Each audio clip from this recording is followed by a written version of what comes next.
Welcome to Well Delivered by FlowSpace, the podcast unpacking real insight for building and scaling modern supply chains. Today, we discuss how an unexpected start in supply chain led to scaling complex operations from an industry expert.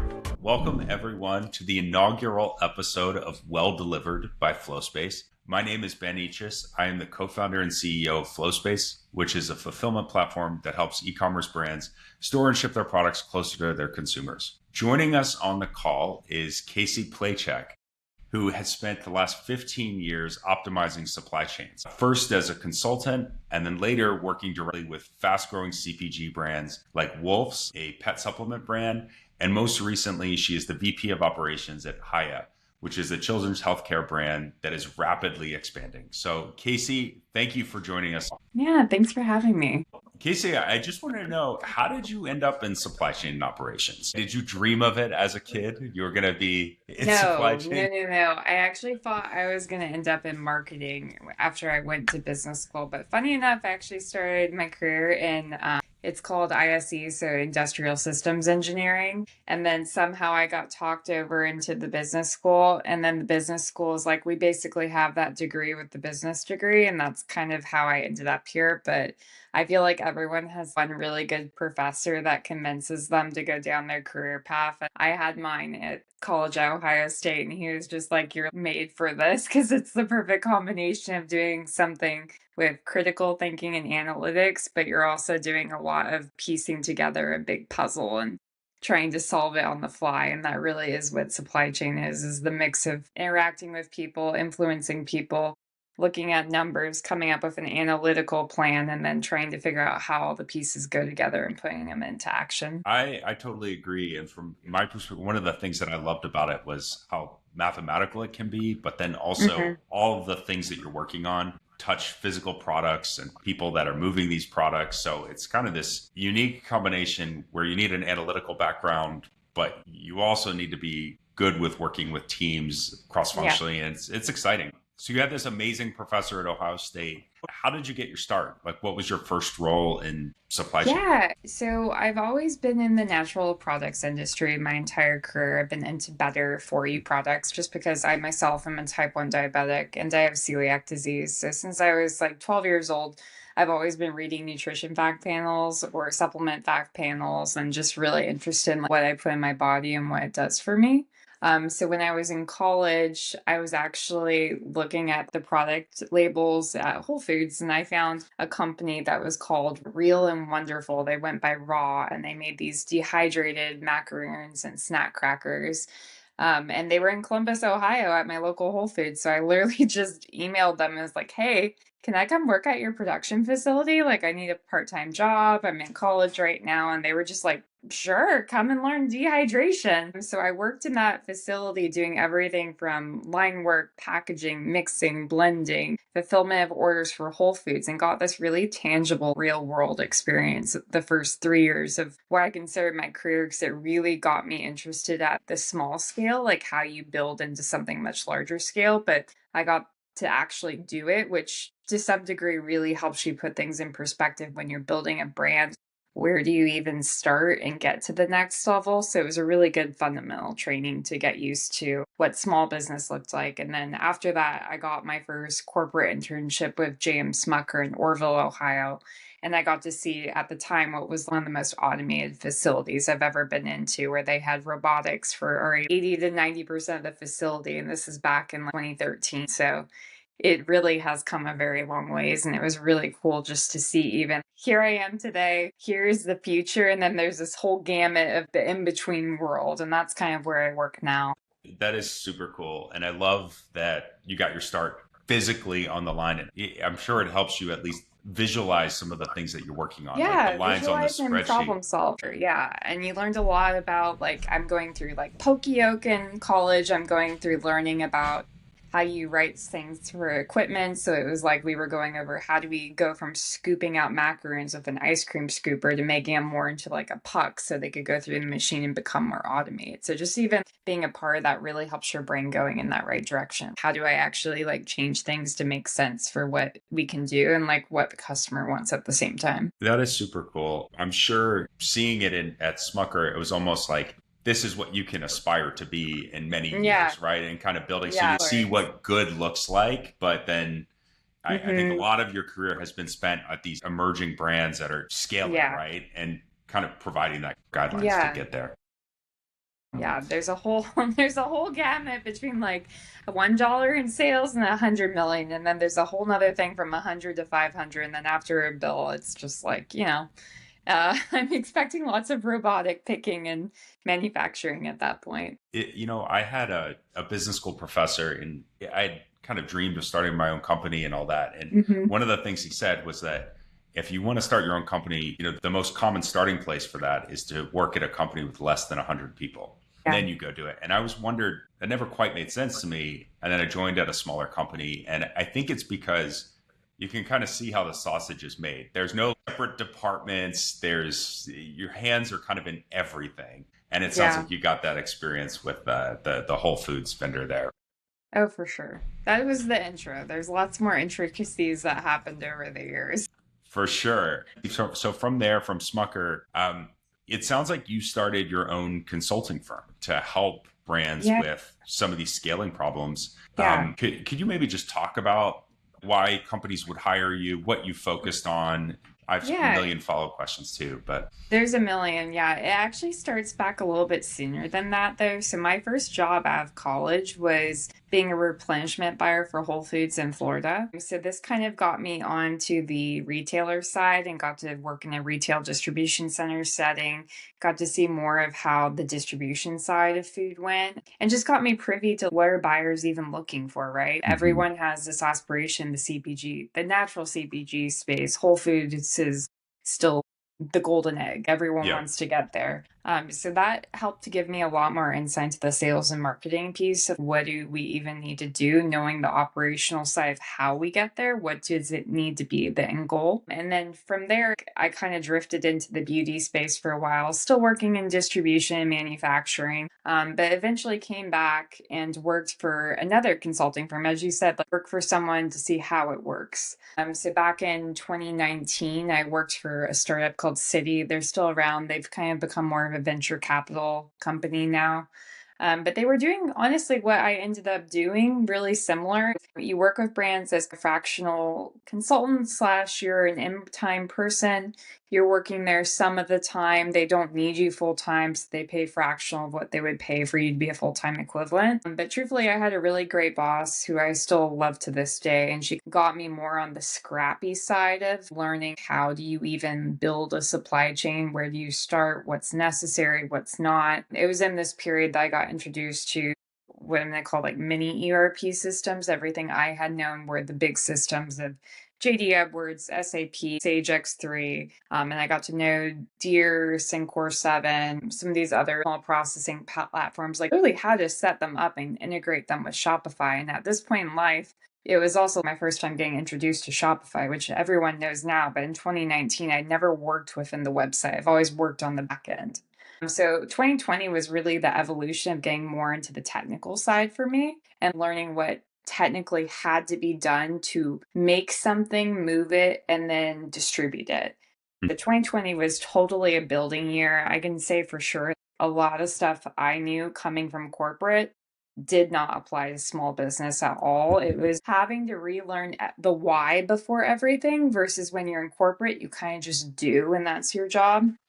But when you're in small business, you really have to take the time to just learn how and why. And I think that was the biggest mindset shift, but also from my personality type, it was so much more fulfilling because I wasn't just regurgitating information I knew. I was building and learning every single day. So if you're someone that really struggles and work with doing repetition, corporate's probably not for you. You're going to love the small business side. If the repetition and steady paceness is what you need, then corporate's much better than this side. But for me, I was just craving something else. I want to learn more. I want to cap out.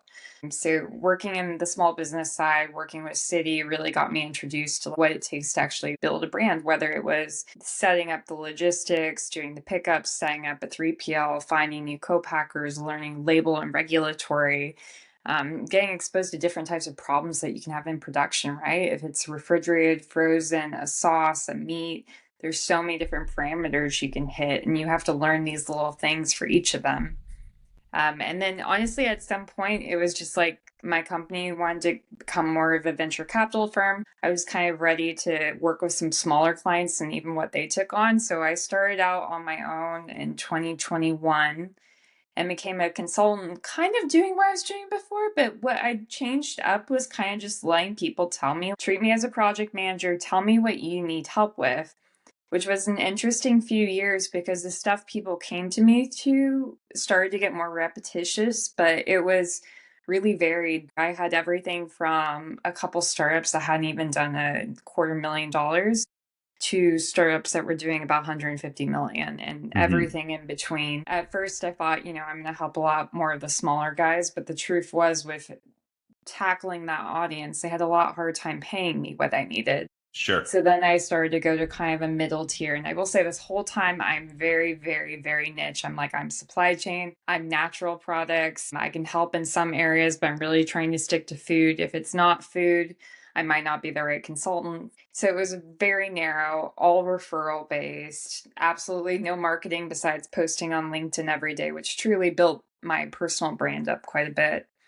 And just kind of took whatever projects I got. So I got quite a bit in the forecasting space and just helping people plan production runs, measure it out against cash flow, kind of know what's coming in, what's going out, what's the minimum viable product that we need to put out on the market to get that wheel going. To a lot of ERP systems, I got paid quite a bit to just set up Deer systems and teach teams how to use it. I got paid to fix other systems that they had hired much more expensive people than me to integrate, but they never really learned how to match an ERP system to what's physically being done. So my whole thing I learned in corporate was just always mimic the system to what you're physically doing. Same applies to warehouse management systems. So it was really just a mix of taking whatever people wanted. Looking back, if I had to do it differently, I would probably not have even bothered with companies below 10 million. I probably would have focused on the bigger ones, and I probably would have diversified a lot more than I did. And gone into a couple other niches and kind of expanded my knowledge house onto different product lines and stuff. Well, a couple of the things that you mentioned that I just want to kind of drill into a little more is this idea. You mentioned you had a really good boss at one of your previous roles. Yeah. And I think for me personally, I've had the benefit of working under really great people before and just learning a ton. And I think with supply chain specifically, it is something where there is this tribal knowledge because there's a pattern recognition of problems that you've seen and picking people's brains about how they solve it. But I was curious, what did this person do for you? What did you learn from them? Because I always think it's really helpful, and I can tell you some of the things that I've learned, but I'm just curious. Yeah. See, this is where it's funny. She did show me some basics, but her whole thing was she was obsessed with rhinos. There's this book about learning how to rhino. And the whole premise of this book that she was trying to get to me is learn how you learn, or learn how you learn best. So her biggest message to me was stop waiting for someone to tell you what to do and go figure it out. And that was probably the biggest piece of advice from her that I took, that I didn't even realize I was kind of sitting in this complacent space waiting for people to tell me what I need to do when I had all the knowledge to go figure it out. And even today, I still follow that mindset that she kind of ingrained in me. You just got to try things and figure it out. And then as soon as you figure it out, you suddenly become the knowledge expert at it. And everyone will come to you for that. And then as soon as you get in that wheel and you're just starting to do it over and over again, you get confident that it's the way you need to move about the world and you can keep learning new things. Totally. That's such good advice. It's not hands off. Obviously, there's guardrails, but I think some of the best leaders that I've worked with have really just said, "Look, I trust you. Go figure it out and research it."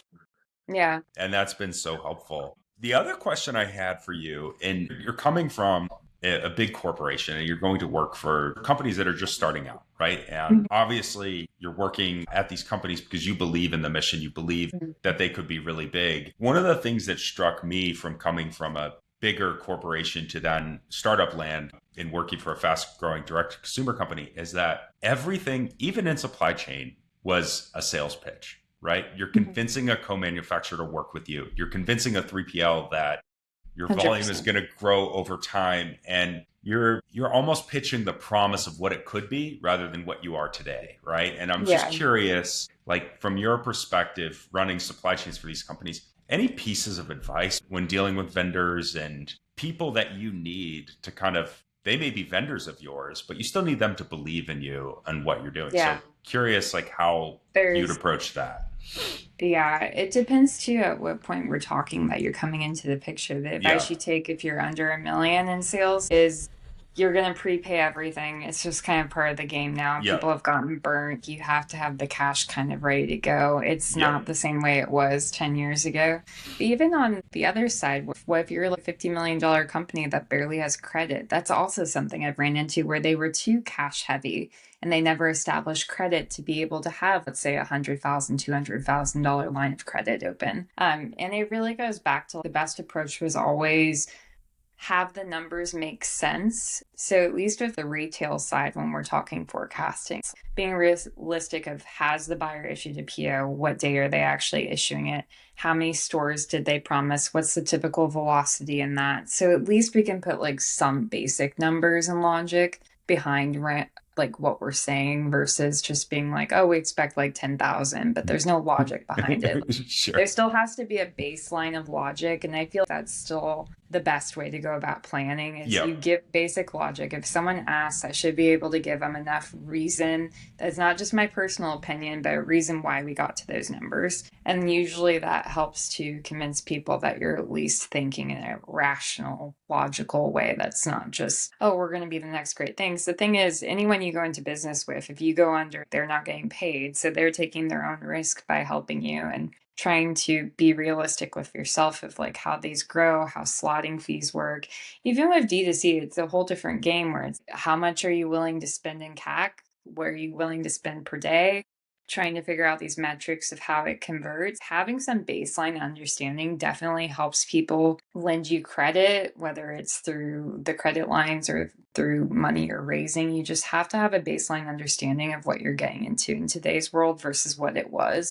So if these things you don't understand, in my opinion, it's always better to work for someone else, get paid to learn them, and then go build your thing versus too many people come into it not really knowing the basics. And I think that's where you get in more trouble. That totally makes sense. And you've hit on so many good points around, having a plausible forecast. And it's not to say you're going to hit every forecast, but it's kind of showing your work because I do think generally vendors in the supply chain, whether it's your co-manufacturer or your fulfillment provider or anyone else that's touching your products, wants to do a good job for you, right? And they want to understand your business so that they can price more competitively, so they can staff it appropriately, so that they can understand kind of where you're going. Like, is your dream to be in wholesale? And can we work with you on some payment terms? Like things like that, I think are so helpful. And I think the longer I'm in this space, the more I kind of appreciate that supply chain is not this isolated box, right? It's like it touches every other group in the company. Yeah. And especially for D2C, it's like your Yeah. marketing can be great, but if the end product someone gets is garbage, it's just, or if the experience is garbage, it truly does not matter. They will not buy again. So it's the most underseen thing that matters the most, that it's hard to get people to wrap their head around. Like, Sure. there's a lot more going on here than just building and shipping something. For sure. I think that's why I'm always wary of anyone who calls themselves an expert, right? Because it changes so dynamically. And But there's supply chain always people are least likely to call themselves experts. I feel like think none there's- of us feel like an expert because every week I learn something new still. And I'm like, right now it's international and what we're going through with Hiya. And I'm like, I didn't know any of this 6 months ago. Now I feel like the relative expert on my team. Yes, just when you call yourself an expert, there will be some exception that will be truly humbling for you.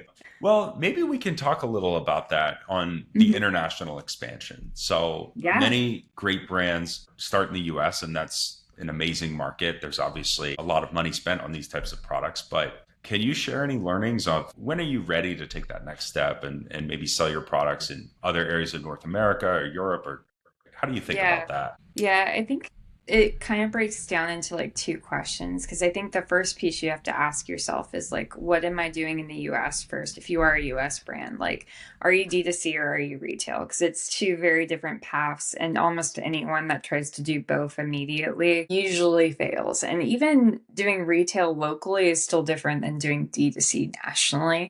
Hmm. So just kind of figuring out like what way do you want to go? Where do you want to put your eggs? Like that's piece one. I think at some point you max that out as much as you can with where you're at. Most people I'm seeing are still leaning towards D2C, but CAC's gotten a lot more expensive. The last Hmm. few brands I worked with consulting or on this side, you're looking at CACs anywhere from like 100 to 150 seem like they're becoming more normal depending on the size of the company. And it's like, can a small business do that versus trying to get into your local retail? Hmm. Maybe, but it just depends. So it's like first exploring, are we ready to go outside the US or would I rather take on that other channel? I think that's question one. Hmm. And then if you're like, I don't want to go outside this channel, what does international look like? And that's been kind of where Hiya has been at the last 6 months. Our parent company is obviously very international, mainly in Asia. So they were very much encouraging us to go international. So we are launching two new countries. I don't know if I'm at liberty to say yet, so I won't say who, but Yeah, it will don't be in yeah, Q1 share of anything. Yes. 26. Yeah.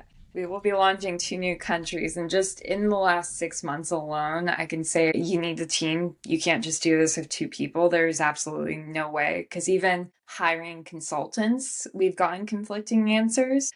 And the thing of it is, with international, even as our parent company's learning too, like everything's changing right now. There's so Yeah. many active laws that are changing. Just the differences in NAFTA weren't crazy, but even the CUSMA agreement is slightly different and it required slightly different paperwork than what anyone had really done before. Obviously, with Brexit in the UK, there's multiple things that have changed. Canada, everyone always seems to think is really easy. And then you get into the work of what it takes to register with Health Canada and actually get into Canada and be compliant. And it's not as simple as anyone ever thinks it is. So Sure. I think the first part is being realistic of like, does my team even have the bandwidth? The people I'm giving it to, do they have the time to thoroughly research this? And then to figure out like what's realistic in timeline. 'Cause I would say from my experience this last year, it can be done in 6 months to launch a country. But realistically, if we were doing at a pace where I thought it wasn't like all hands on deck or we had a smaller team, it would probably be about a year. And that's just to get it right. There's so many things with Sure. compliance where you hear of brands getting into countries and they're immediately getting slapped on the hand because they didn't do something correctly, Sure. whatever it is. And it's like one of the biggest things with Europe, where it's like a lot of brands look at Europe as a whole, and Europe as a whole is not the right way to look at trying to distribute. Every country has different laws, especially in food, different requirements for labeling, different ingredients are acceptable in one place and not another. And then you get into some of the regulatory laws and you're just looking at a very mixed bag. So, of course, you can export from the US into those countries, but there is a certain point with volume where it does make more sense to go to those countries and distribute from there and be compliant. And you have to make the call. Do I want to keep paying the export fees and the import and then pay for the shipping, air freighting, or would I rather go into these countries, put the time behind it, be compliant? And like once you're in a lot of these countries, the shipping's actually fairly cheap compared to the US. It's just you gotta have enough volume to make it make sense. Yeah. No, that totally makes sense. And it's such a good observation that like your work stream kind of shifts more into this regulatory or compliance kind of stream, which Yeah. probably in your day-to-day US business is not the Yeah. biggest concern, Yeah. right? I think, at least from what I've seen, the biggest differentiation has definitely been on the organic side. And I've seen multiple brands talk about it kind of on LinkedIn too in the last few months, where the EU does not recognize organic the same way the USDA does. So you've got all these challenges with trying to prove your product's even organic certified to get through a customs agent that don't exist here in the US, but is a completely different system in the EU Sure. of proving it. It definitely has not been as simple as I thought it would be, but I'm really excited that we're finally getting to launch some new countries and see how it goes. Hopefully they love Hiya as much as the US does. Awesome. Well, one other thing that you said as kind of the decision process of when to go international, you had mentioned kind of when you think maybe the US market is tapped out in terms of channels of growth. And Yeah. Casey, you have a ton of experience launching brands either from direct to consumer and going to wholesale, or wholesale brands launching direct to consumer. I hear this almost on a weekly basis. So the brands that we're speaking to is that they're on the cusp of launching into a big retail channel, or that's is on their roadmap. So what things can a brand do, especially a direct to consumer brand, to kind of get ready for that next phase? Because Yeah. there's the systems are different. Maybe the cash flow, the working capital is a lot different. The team, the expertise you need is a little different. So maybe just talk through some of these big considerations as you're expanding into wholesale. Yeah, no, there's a lot to it. I think the first piece, though, is what you kind of just alluded to. It's asking, do we have the right team in place? Because that's usually the piece that gets overlooked the most. And there has to be like a real settling of like, do we have the right talent to even be able to manage this? And that's sometimes a harder question. That's just kind of the growth question in general. Because I feel like Yeah. most D2C brands I know hit this plateau somewhere between like 80 to 160 million. And obviously that is successful. That's a great company. But a lot of the companies seem to plateau at that point of D2C, and they're like, okay, next step's retail. So if you're looking at it from that lens, you still do need to critically ask yourself, do we have the right leadership? The second phase is like, does our product even make sense? Are we retail compliant? And that's an interesting one because D2C is so unregulated. What you're putting on a shelf is going to have a different look than what you're selling online, and it could cannibalize your sales. So then you have to look at like, how do we differentiate between the two channels? Because you don't want to just take what you're selling online and change the packaging and then sell it in stores, especially if you're subscription based. So it's also getting the right people to look at your labels, see if you're compliant. California, especially, where we are, is an interesting state to learn retail compliance on and get yourself educated and have truthfully a good lawyer review it that understands Prop 65 and a lot of these labeling requirements. Just in general, I think I don't know if I would go into retail anymore unless you've got a good roadmap out beyond one store of how you're going to build and fulfill into it, because the distribution partners you have to go through along with the retail slotting fees and the logistics are just a completely different game than what you do in D2C.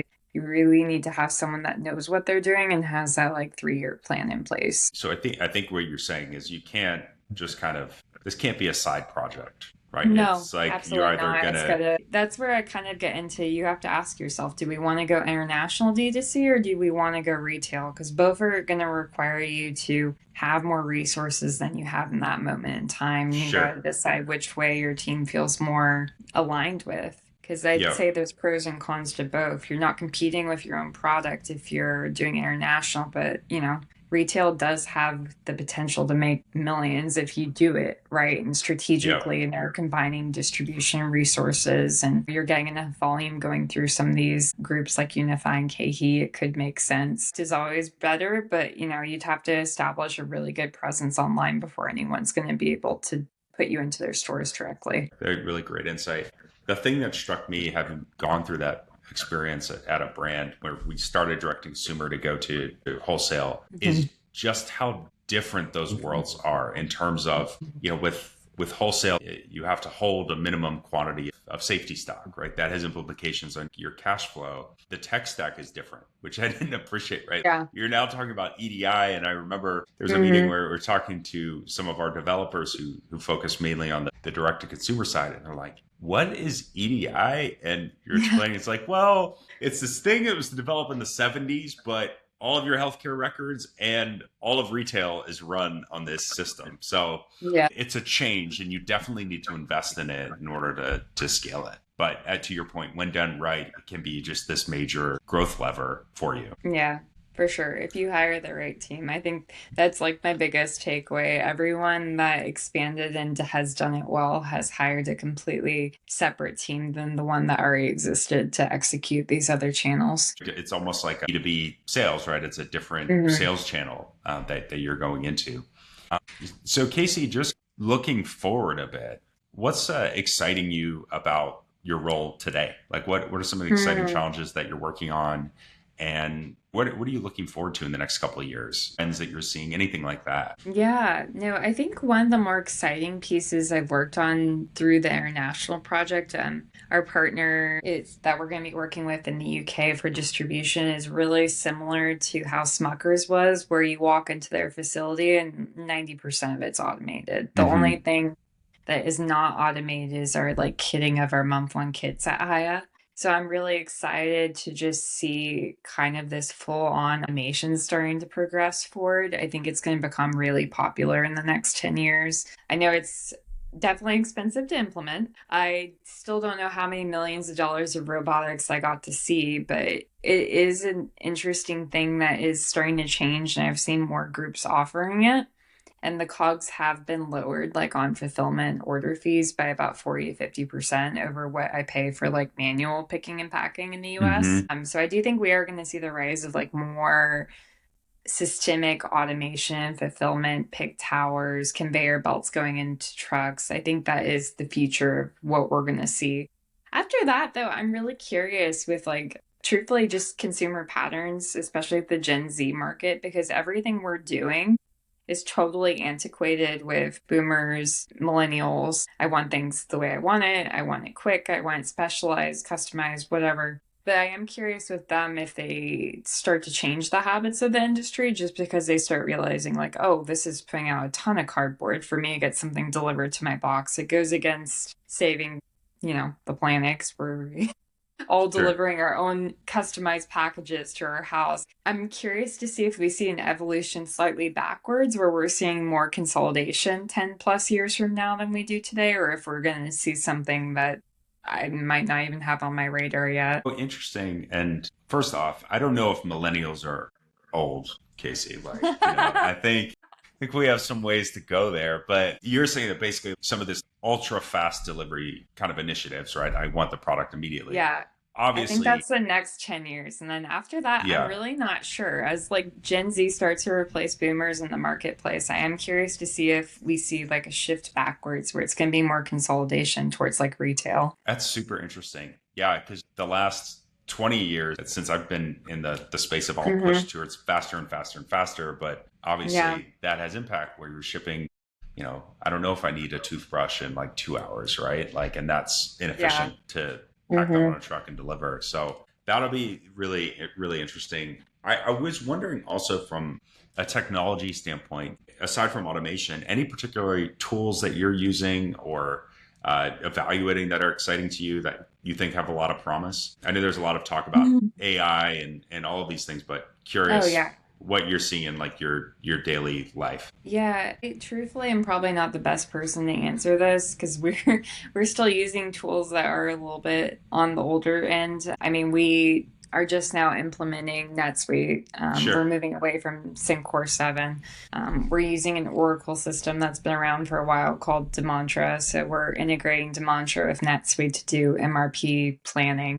But in terms of like what we're doing day to day, it's really just been exploring more through our co-packing partners and through our distribution partners. I think has had the most progress forward. That is the more exciting piece of what's going on right now with the automated picking and pick towers and conveyor belts and being able to ship within 2 hours of getting an order. I think that's kind of more of where I'm seeing the future going right now. And it's 90% less people than what I see in most DCs right now. That's super interesting. You think more of the automation for physical activities is obviously first, and then right now though, because I feel like that's where the cost is right now for fulfillment and shipping. So getting that under control is why the focus is there. But I do think we're starting to use more automation, especially in like chatbots for customer service and whatnot. But even then, I am curious to see if there's going to be more AI suggestions towards products and things in the future that will start targeting even just a new market segment of what pushes people to our website to buy, if it's just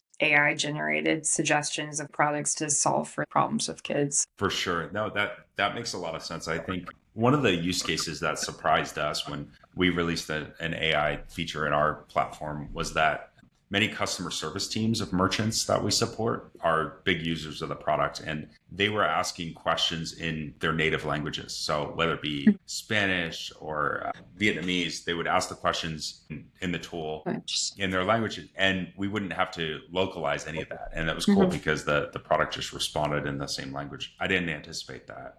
That is really cool. Yeah, it's like we didn't plan for that, but that's what happened. And I guess the other thing that I hear you saying is Excel is the most adopted supply chain tool there is, right? And any pure software products in supply chain or fulfillment especially need to be faster, better, and more reliable than Excel, right? And I think operators just love it because they can see their assumptions. Many people who've been using it every day have shortcuts. It's not that taxing. So it's going to be really interesting to see what that replacement is, if anything. There's definitely some needs in it.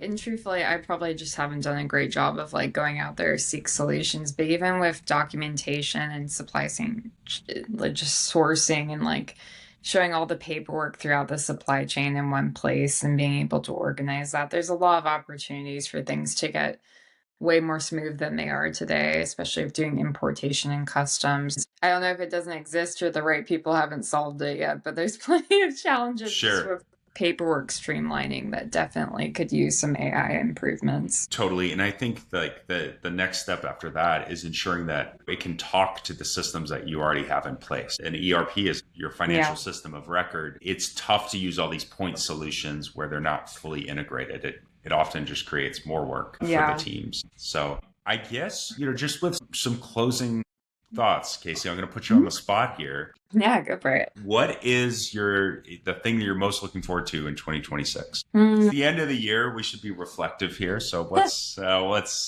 2026 for you? I'm eloping in February, so that is what I'm most looking forward to, is eloping with my future husband, and we're eloping in France. So that is what I'm personally looking forward to the most. It's right in the middle of it's a big one. It's right in the middle of 2 country launches and a retail launch. What can go wrong? I thought you were going to talk about some new supply chain tool, so that probably is a better reason to be excited. Well, that's awesome. Congratulations. Thank you. And Casey, I just wanted to thank you for joining us on our inaugural podcast here, Well Delivered by FlowSpace. So thank you so much. And thank you so much. Awesome. If I don't speak to you, Happy New Year. And I look forward to talking to you in 2026. Sounds good, Ben. Thank you. See ya. Bye. Bye. Thanks for listening to Well Delivered and the operators who keep fulfillment moving. Follow for more episodes like this, and we'll be back next time.